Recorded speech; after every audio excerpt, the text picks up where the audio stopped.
Et bienvenue sur la chaîne, vous l'avez compris, aujourd'hui on va parler du top 3 des actions qui m'intéressent pour mon DCA de septembre. On va arriver bientôt début septembre, donc il va falloir commencer à regarder un petit peu dans le viseur. Comme je vous avais mentionné au mois d'août, si j'avais rien dans mes prix justes, je ferai augmenter ma poche de cash. C'est ce que je compte faire cette semaine et pour le mois de septembre qui arrive très vite, j'ai pris un petit top 3 d'actions qui m'intéressent. Je vais vous en parler aujourd'hui. Bien évidemment, n'hésitez pas à vous abonner si ce n'est pas encore le cas. Si vous recherchez une chaîne où on parle de deep dive, j'en fais un tous les mois, vous êtes au bon endroit. Je fais aussi un suivi de portefeuille, je vous donne la parole dans la consultation de l'investisseur. C'est direction le Discord que ça se passe. Si vous êtes intéressé, allez sur le Discord, on vous expliquera tout. N'hésitez pas à me suivre aussi sur tous les réseaux, que ce soit TikTok, que ce soit Instagram, que ce soit X, etc. Vous avez tout en commentaire épinglé et en description de la vidéo, donc suivez-moi sur les réseaux.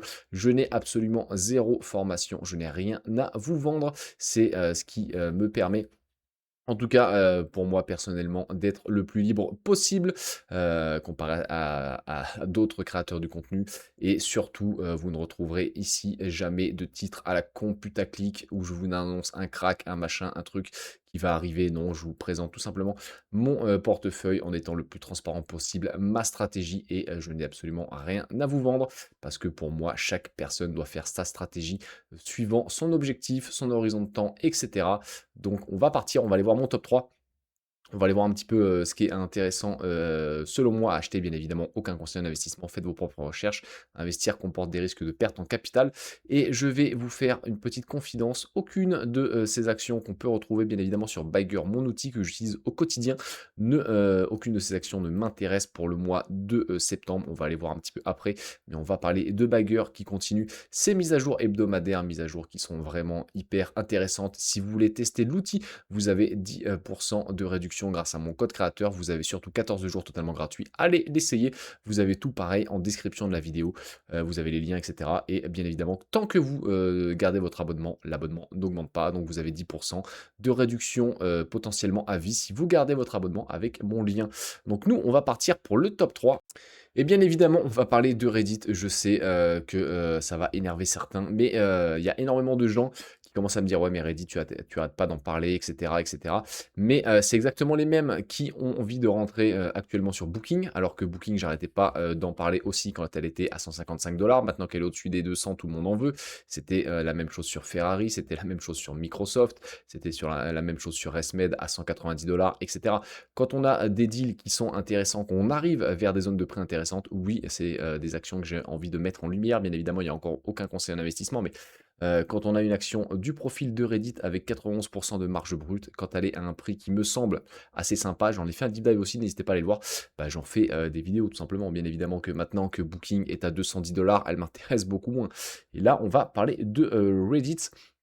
Donc Reddit vraiment, pourquoi je vais faire mon petit speech assez rapidement. Pourquoi Reddit m'intéresse beaucoup plus, par exemple, qu'un Meta, c'est quand on va dans le quantitatif, on a Reddit qui a tout simplement 91% de marge brute et surtout Reddit a 0 capex. Donc si on va dire le seul travail de Reddit, c'est un gros travail, mais c'est d'arriver à faire augmenter le revenu par utilisateur dans le reste du monde hors USA. Pourquoi? Parce qu'aux USA, ils sont présents depuis plus de 20 piges. Ils ont, on va dire, capté l'essentiel du marché là-bas. Mais Reddit est en pleine expansion mondiale. Donc s'ils arrivent à faire augmenter ce revenu par utilisateur, ce qui va se passer, c'est qu'il va y avoir vraiment une explosion des free cash flow. Et qu'est-ce qu'a besoin Reddit? Qu'est-ce que peut faire Reddit avec son free cash flow? Bah, à part faire un petit peu de pub, à part faire un petit peu de R&D, il y a zéro capex. Quand vous avez c'est très simple, mais quand vous avez une capitalisation à, on va dire 30 milliards de dollars de capi, est-ce qu'on peut imaginer Reddit avec 60 milliards de capi boursière? Moi, ça ne me paraît pas déconnant. Vous visez un x2, donc un 100%. Et justement, avec les free cash flow qui sont encore bien meilleurs que les bénéfices, parce qu'on a une marge de free cash flow excellente qui va continuer d'augmenter des marges brutes à 91%, on peut imaginer qu'avec ces free cash flow, on commence à avoir énormément de rachats d'actions. Donc mécaniquement, ça va faire augmenter le cours du titre. Encore une fois, bien évidemment, il y a des risques sur Reddit. C'est une action qui est hyper volatile, il faut faire extrêmement attention. Si demain vous avez une récession, les revenus pub peuvent baisser, mais je trouve que le re-rate de Reddit peut être beaucoup plus massif que le re-rating de Meta. Pourquoi? Parce que Meta, on a encore des questions, des questionnements, notamment sur les capex, etc. Donc sur Reddit, on nous prévoit quoi? On nous prévoit 21% de croissance du chiffre d'affaires et généralement, je ne vais pas vous mentir que les analyses sur le CA sont pas mauvais. Maintenant sur les bénéfices et cetera, c'est beaucoup plus compliqué, mais sur le chiffre d'affaires, ils se viandent assez rarement. Maintenant regardez-moi ces petites marges. Bien évidemment, on veut que la marge de free cash flow augmente plus rapidement aussi et soit bien meilleure que et idem pour la marge nette à 31%. On aimerait que Reddit arrive à une marge nette de, 40 et 50% très rapidement. C'est une boîte qui a 0 dette, on pourrait très bien imaginer dans 2 ou 3 ans, Reddit avec, 3 ou 4 milliards de trésorerie qui se disent: «OK, maintenant on prend 8 ou 9 milliards de, dettes et si l'action est, vraiment sur des plus bas, fasse du gros rachat d'actions». C'est une boîte en tout cas qui peut se donner cette munition. On voit qu'on commence à avoir, pas mal de dilution, mais on va justement, notamment sur le dernier quarter, racheter autant d'actions que d'actions émises et ça va ne faire qu'accélérer si justement on arrive à bien faire croître ses free cash flow, donc les revenus par utilisateur dans le reste du monde. Maintenant, beaucoup de gens me disent: «Oui, mais Reddit, c'est de la merde quand je vais sur le site et cetera». Ce qu'il y a, c'est que si vous avez déjà un site qui est bidon avec, comment dire? Une ergonomie et cetera qui est pas forcément, sympa, enfin moi, en tout cas, c'est ce que je trouve sur Reddit, bah, dites-vous bien qu'avec ces chiffres, enfin cette ergonomie pas sympa, on a des chiffres déjà, de zinzin. Donc imaginez si Reddit devient justement une appli, un site, beaucoup plus sympa à utiliser, les chiffres qu'il pourrait avoir et en termes de valorisation, moi, je trouve qu'autour de 140 on a un excellent deal, je le répète, un excellent deal, sur Reddit, bien évidemment, c'est, que mon avis. Dites-moi en commentaire ce que vous en pensez, mais les 19 de croissance des free cash flow par action, c'est largement tenable sur 5 ans en comment dire? En moyenne avec un prix sur free cash flow de 21 à la sortie sur 5 ans. Je trouve que c'est pas déconnant du tout. On est hyper conservateur là-dessus. Je pense que même à 50 c'est pas du tout un prix qui est déconnant, mais j'ai envie de me, protéger encore plus le cucu. C'est ce qui me fait surperf les indices malgré que j'ai des actions en dividendes, et cetera. C'est ce, petit facteur de je me protège, j'achète à une valo qui est plutôt sympa. Alors vous allez me dire: «Ouais, mais ça se paye 30 fois les free cash flow, 30 fois les operating cash flow». Mais on est sur une boîte, encore une fois, qui va, grossir de 20 à 25 par an sur les 5 prochaines années si on se prend pas un gros crack des familles sur la tronche et même si on venait à s'en prendre, en réalité, il y a énormément de pubs qui est en train de partir de tout ce qui avait été les réseaux, on va dire, historiques, que ça soit la télévision ou la radio et qui est en train de sweeper vers, vraiment les pubs numériques comme Reddit, les YouTube, les Meta et compagnie.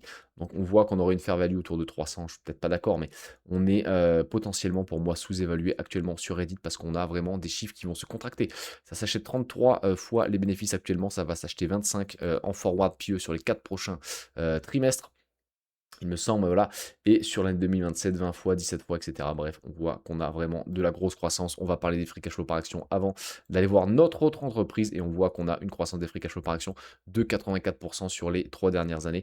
Année de l'IPO de Reddit en 2024, mais maintenant, si on dézoome un petit peu, voilà, on est à 48%. Je pense que ça va se normaliser un petit peu, malgré qu'on va avoir un énorme rachat d'actions. Imaginez-moi, enfin, imaginez-vous justement ces free cash flow par action qui augmentent de 90% quasiment avec justement une dilution, énorme aussi, enfin énorme. On a 3 de dilution, mais justement, on va avoir, je pense, du rachat d'actions. Alors peut-être pas forcément cette année par rapport aux actions en circulation, mais à partir de l'année prochaine, je pense qu'on va avoir vraiment une accélération, que ça soit sur 2028 ou 2029, parce qu'on peut, imaginer qu'on va faire x2 au niveau du free cash flow et là, on va pouvoir commencer à racheter massivement les actions. Donc si jamais on a un petit, Reddit qui se, pète un petit peu la tronche de quelques pourcentages, je pense qu'en dessous, 145 je commencerai à, me faire une petite position sur le titre et ce que j'avais, mentionné notamment dans un short, je resterai sur Reddit, je prendrai à un moment donné mes petits bénéfices. Parce que je suis pas sûr de la vouloir en portefeuille sur les 5 à 10 ans, suivants, mais je pense qu'on peut avoir un beau petit re-rating sur Reddit, bien plus important que sur Meta, que, idem que sur Applovin. Je trouve que Reddit, c'est un peu moins flou pour moi dans les, 3 à 4 ans, futurs par rapport à ces 2 autres sociétés. Dites-moi ce que vous en pensez en commentaire et on passe à la deuxième société qu'on va, voir aujourd'hui. Et en deuxième société, on va parler d'MSCI. MSCI, je l'ai en portefeuille, j'en ai acheté au mois de juillet, je trouvais qu'on avait un deal intéressant, on n'avait pas le deal du siècle. J'avais une poche de 10 000 € pour, vraiment créer des positions sur Amazon et MSCI. J'ai créé des positions, mais je ne les ai pas complétées, j'ai pas pu aller jusqu'au bout, de mes, positions. Pourquoi? Parce que je visais des prix un petit peu plus, conservateurs et j'ai pas été, je les ai pas, j'ai pas comment dire? Mes ordres n'ont pas tapé tout simplement. Malheureusement, les actions ne sont pas assez descendues. On a eu un up des indices fin juillet. Donc j'ai pas pu finir de clôturer, mais on va voir que mon prix juste est pas forcément très éloigné du prix actuel. Donc on peut s'imaginer qu'au mois de juillet, avec une petite baisse de quelques pourcents, on pourrait refinir la position sur MSCI. MSCI, donc comment dire? Le créateur, enfin l'émetteur des fameux indices, hein, le MSCI World, le MSCI Emerging Market, et cetera. Bref, vous avez compris un petit peu ce que fait la société. D'ailleurs, je vais sortir un deep dive sur MSCI normalement au mois de septembre, donc restez connectés. Donc on peut voir que, la croissance du chiffre d'affaires, c'est, seulement entre guillemets de 8 par an, mais ça va être un business hyper récurrent avec des revenus, justement récurrents et stables. On va aller voir que, côté bénéfice, c'est beaucoup mieux, 13 de croissance et les free cash flow, c'est encore mieux, avec 14 de croissance des free cash flow.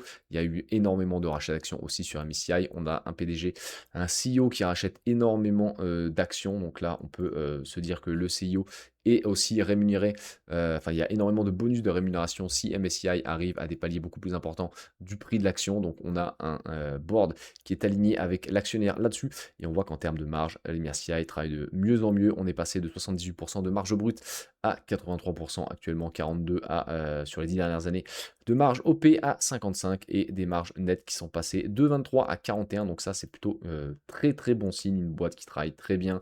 On voit que le ROIC vs le WACC, donc le ROIC VS le WACC, c'est comment dire? C'est une mesure très, importante à regarder et on voit, qu'on a un coût moyen du capital, qui est, de 9,64 versus un ROIC de 34 et qui même augmente en, TTM depuis ce début d'année. Donc on voit qu'on a une boîte qui en a sous le capot, qui travaille de mieux en mieux. Les retours sur capitaux sont exceptionnels. On a par contre un petit peu, enfin on a eu de la dette, notamment à cause d'un rachat. Alors j'ai plus le nom de la boîte qu'ils ont racheté. Mais ils ont racheté une boîte, alors j'ai plus le nom, excusez-moi. Ça va me revenir peut-être, on verra bien, mais du coup, ils ont dû, émettre un petit peu de dette. Il y a eu énormément de rachats d'actions. On est passé de 96 millions d'actions en circulation à 73 et on a un dividende qui a, grossi de quasiment 20 en CAGR. Donc si vous aviez MSCI il y a 10 ans, vous avez, tout simplement mieux perf que, l'inflation grâce à vos petits dividendes et alors ça, c'est même sans, parler du, prix de l'action, du coup, vos, perfs ont, défoncé l'inflation et on a, des employés, enfin des nombres d'employés qui a augmenté et en termes de revenus, donc du coup, vous avez les subscriptions, vous avez les assets de base fee et en gros, vous avez une partie aussi notation de crédit et vous avez les scores ESG, et cetera. Mais ça, c'est vraiment une petite partie du business. Côté, on va aller côté valorisation, bien évidemment, côté valorisation. On peut même regarder un petit peu le cours de bourse. Ce qui est intéressant de voir, moi j'ai un PRU à 558 $, donc je suis pas très loin de mon PRU. On peut voir, c'est que ça range depuis 2022, ça n'a quasiment rien fait. Pourquoi? Parce que côté valorisation, tout le monde achetait du MSCI beaucoup trop cher. Maintenant, on dit que ça range, mais quelqu'un qui a acheté du MSCI, c'est-à-dire il y a 3 ans, qui a acheté ça à 476 $, bon, bah, il a fait, enfin à 3 ans, même pas, il y a 2 ans, il a fait 20 donc il a fait du 9 même pas, il a fait 18 ouais. Il a fait du 9 par an sans dividende, donc c'est pas non plus la perf du siècle, mais il y a 2 ans, l'action était hyper chère. On va passer côté valorisation. On a une valorisation qui est en train de se dégonfler, mais on a justement une valorisation qui était excessive. Pourquoi? Parce qu'on a eu, vraiment de la grosse croissance entre 2017 et 2020, 2021 même et depuis ça s'est calmé. Pourquoi? Parce qu'on a eu aussi, une désaccélération de la croissance, notamment, bah, via les ETF, hein. On a eu vraiment une hype, un essor des ETF dans le monde, mais maintenant, bah, voilà, ça s'est un petit peu calmé et cetera, mais c'est quand même, là, c'est quand même des revenus récurrents. Maintenant, ça s'achète 32 peu, on a une médiane à 10 ans, ça se paye 43 fois quasiment les bénéfices. Le forward PE, ça se paye 27 fois, alors qu'avant, on était sur du 42, donc on avait vraiment une boîte qui était hyper cher, mais les gens imaginaient, en tout cas le marché, imaginait qu'on allait avoir énormément de croissance sur MSCI, alors que c'est historiquement une boîte qui va croître entre 8 et 12 ou 13% par an en termes de revenus, et bien évidemment quelques points de plus pour les bénéfices comme on l'a vu, et les free cash flow. On a des free cash flow par action qui augmentent de 18% par an sur les 10 dernières années, bien aidés par les rachats d'actions, il faut le dire aussi, et on aurait une fair value bagger à 785 $. Moi, je pense qu'on en est pas forcément loin. Je pense qu'en vrai, la vraie valeur des MSCI, on serait plutôt sur du 600 à 650 $, je trouve, actuellement. Et on voit qu'on regarde la régression linéaire et on a vraiment MSCI qui se paye quasiment moins de droite de régression. Enfin non, peut-être pas -2, mais on est, sur du, -1,5 actuellement à 563 $. On va passer au préjus sur MSCI et j'avais un préjus moi autour de 538 $ avec une croissance des free cash flow par action de 9 par an. Un multiple final de 27, actuellement ça se paye 26 fois. Je pense que c'est un petit peu, un bon, prix to free cash flow pour MSCI. C'est beaucoup plus conservateur que les 33 et au vu de la croissance de la boîte et les revenus récurrents, moi, je pense que 27 fois les free cash flow, c'est pas déconnant du tout, ça va croître. Bien évidemment, je pense entre 8 et 12 voire 13 par an. Sur le chiffre d'affaires, ça va peiner à faire beaucoup plus, mais du coup, on est aussi protégé vers une baisse. Pourquoi? Parce que les indices, bien évidemment, ils sont rémunérés en fonction du pognon qu'il y a sur les indices et est-ce que les indices montent ou pas? Donc, s'il y a une crise, bien évidemment que ça va être compliqué pour MSCI, mais en fait, quand vous achetez du MSCI, vous surfez aussi sur la vague de l'IA via les ETF et cetera. Donc c'est un pari à prendre et si demain, enfin dans 10 ou 15 ans, une fois que la hype de l'IA sera passée, si demain vous avez la hype de la robotique, MSCI sera de nouveau dans la vague et cetera et cetera. Donc il faudrait idéalement, pour acheter MSCI, c'est attendre des creux de vague, donc des, «cracks» entre guillemets. Le problème, c'est que depuis, 2008, on n'en a pas eu réellement. On a eu 2022, on a eu 2020. Mais, on peut même voir quand au niveau, comment dire, du cours de bourse des MSCI, on n'a même pas, on voit même pas du coup le crack de 2020. On a eu 2022 par contre, hein, justement où ça s'est bien pété la tronche. Il aurait fallu, voilà, rentrer à ce moment-là. Maintenant, je suis pas, devin, je n'ai pas, de boule de cristal, donc je trouve que 9 de croissance des free cash flow sur, les 5 prochaines années en moyenne, un multiple final de 27, 538 $, je pense qu'on est largement bon. Moi, j'ai pas forcément besoin de grosses marges de sécurité ici les marges de sécurité, je me les prends là. Donc je pense que ça serait pertinent de renforcer au mois de septembre si on revient sur des prix aux alentours de 530 $, 540. C'est pas non plus le deal du siècle, mais je trouve qu'on aurait un deal qui serait particulièrement sympa. Maintenant, j'irai pas non plus mettre ma maison dessus, mais je trouve que à ce prix, on aurait un petit MSCI qui serait bien sympathique. On va passer à la dernière action, une action dont je parle très peu souvent, notamment sur une enveloppe que je mentionne très peu. Et on va parler de Vinci. J'en ai fait, mon deep dive, alors je sais plus quel mois j'avais fait un deep dive sur Vinci. Je perds la mémoire tout simplement, c'est la vieillesse. Mais, c'était une boîte en tout cas que je trouvais, hyper intéressante, et on va aller voir le prix un petit peu de Vinci, ça s'est un petit peu pété la gueule. Bon Vinci, tout le monde va me dire: «Oui, les autoroutes et cetera», mais en fait quand vous faites, le deep dive de Vinci, vous voyez que les autoroutes, c'est vraiment un petit business et ils essaient de remplacer justement ce business-là par les achats, d'aéroports, de gestion d'aéroports. Donc en fait, ce business-là est déjà de façon pricé, en tout cas la mort entre guillemets du business autoroute de Vinci est entre guillemets pricé, même si en fait les concessions, alors j'ai plus les dates, mais les grosses concessions seront perdues à partir de 2033. Bien évidemment, plus on va se rapprocher de l'élection présidentielle en France, plus on va avoir un Vinci qui va peut-être prendre une calotte. On ne sait jamais ce qui peut se passer. Donc c'est pour ça que c'est intéressant peut-être de construire une petite position quand on a un prix sympa et venir la fermer si on a vraiment une dinguerie qui se passe en France lors des élections. On peut voir qu'en 2022, je sais pas si je regarde 2022, si 2022 c'est là. Si vraiment il y a une grosse, baisse avec, des ouais, non, il y a pas forcément. L'élection, ouais, c'était au mois de mai, de toute façon comme d'hab. Non, il y a pas d'énormes baisses sur 2022. Peut-être qu'avant, 2017, on a eu quoi? Ouais, on a eu, non, même pas en fait, hein. En fait, c'est pas forcément historiquement, c'est même pas forcément une boîte qui va baisser avec les élections. Mais on sait jamais, on va garder quand même Vinci, je l'ai dans ma watchlist et après mon deep dive, je trouvais que c'était une entreprise qui était intéressante, même si elle ne rentre pas dans, comment dire? Ma méthodologie pour rentrer dans mes critères quality, elle rentre par contre dans un de mes critères autres, c'est ma poche dividende. Elle donne un petit dividende sympa et on peut dire que, ces dividendes sont assez stables, dû à, ses revenus, hein. Donc on a de la construction, on a de l'énergie, on a les aéroports et les autoroutes. On a aussi un petit peu, là c'est Cobra IS, donc ça va être les revenus aussi de l'énergie et on a, Vinci Immobilier, ça c'est des tout petits, parts. La seule chose qui me fait un petit peu chier sur Vinci, ça va être les revenus, liés à la France qui sont encore de 37 mais qui commencent à descendre pas mal. En dessous de 30 je serais, l'actionnaire, le plus heureux, si j'étais actionnaire de Vinci. On a par contre un chiffre d'affaires qui croît, pas énormément vite, hein, on est à 6. On est beaucoup, plus costaud sur comment dire? La croissance des bénéfices, 13,36. Par contre, on voit que depuis 2023, on est sur un range, hein, et les free cash flow augmentent de 11,38. Et ce qu'on veut, c'est qu'on ait des revenus stables pour le dividende. J'achète pas Vinci en me disant Vinci, demain ça va faire x3, on va aller à 300 $, enfin 300 €, pardon. Non, j'achète Vinci pour ce fameux dividende et juste pour le dividende et rien que ça. Donc on a des retours sur capitaux qui sont pas non plus incroyables. On a un ROIC vs le WACC qui est juste tenable pour Vinci. Maintenant, il faudra que la boîte s'améliore aussi là-dessus.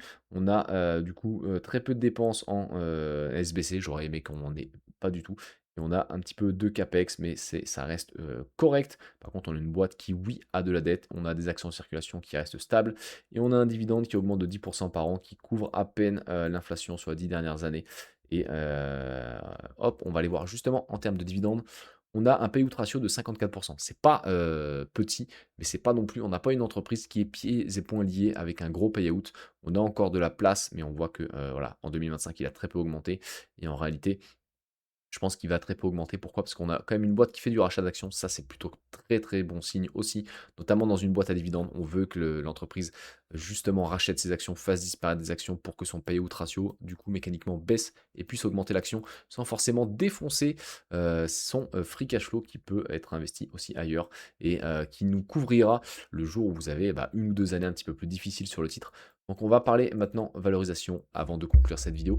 Et je pense que Vinci, en tout cas en étant conservateur, avec 6% de croissance des free cash flow par action, un multiple final de 9, parce que Vinci, ça s'achète 13 fois le PE, 12 fois en forward PE, donc ça s'achète pas très cher, même avec la médiane, enfin en comparaison à la médiane historique, parce qu'il y a quand même un malus qui est fait à cause comment dire, poids aussi de Vinci en France et du poids de l'État dans Vinci. Ça s'achète 5 fois les operating cash flow, 8 fois les free cash flow. Donc on a une boîte qui pour moi sur le papier commencerait à être sous-évalué pour ma petite Vinci. Et hop, on n'est pas non plus sur des soldes du siècle quand on regarde sur les 10 dernières années. Hop, on a, ouais, ça s'est payé 6 fois les free cash flow. Là, actuellement, ça se paye 8. On a une médiane à 9 sur 10 ans. Et on a une médiane à 10 depuis l'historique de la boîte, depuis qu'on a des datas, depuis 2026, depuis 2006, pardon. Depuis 5 ans, ouais, ça se paye 8. Donc, on est un petit peu plus bas que les 3 dernières années, un petit peu plus bas que les 2 dernières années. C'est pas non plus les soldes du siècle. Moi, j'aimerais, donc j'ai mis mon prix juste à 120 euros.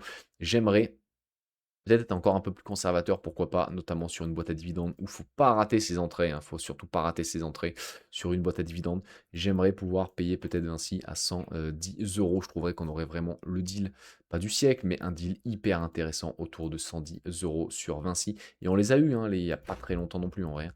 Donc, patientons, mais pourquoi pas au mois de septembre, hein, une petite baisse du CACU là, pourquoi pas Vinci, voilà, qui reviendrait autour de 115-110 euros. Je trouvais qu'on aurait une opportunité sur Vinci bien plus intéressante que une boîte que je vois absolument partout, c'est-à-dire Essilor.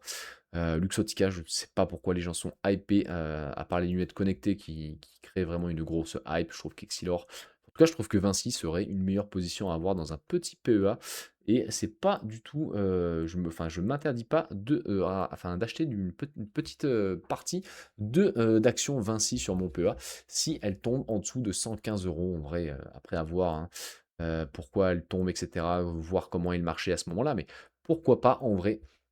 Et on va se quitter ici pour cette vidéo. J'espère que vous avez aimé. N'hésitez pas à me dire en commentaire ce que vous pensez de mon petit top 3 pour le mois de septembre. Si vous en partagez, si vous êtes complètement en désaccord avec moi, dites-moi les 3 boîtes que vous, on va dire, que vous mettez comme objectif dans vos petits portefeuilles pour le mois de septembre. N'hésitez pas d'ailleurs encore une fois à vous abonner, activer la cloche, mettre un pouce, un commentaire, me retrouver sur tous mes réseaux, venir aussi sur le Discord si vous souhaitez discuter avec la communauté. Et nous, on va se quitter ici. Et n'oubliez pas, investir est une formidable raison d'être heureux.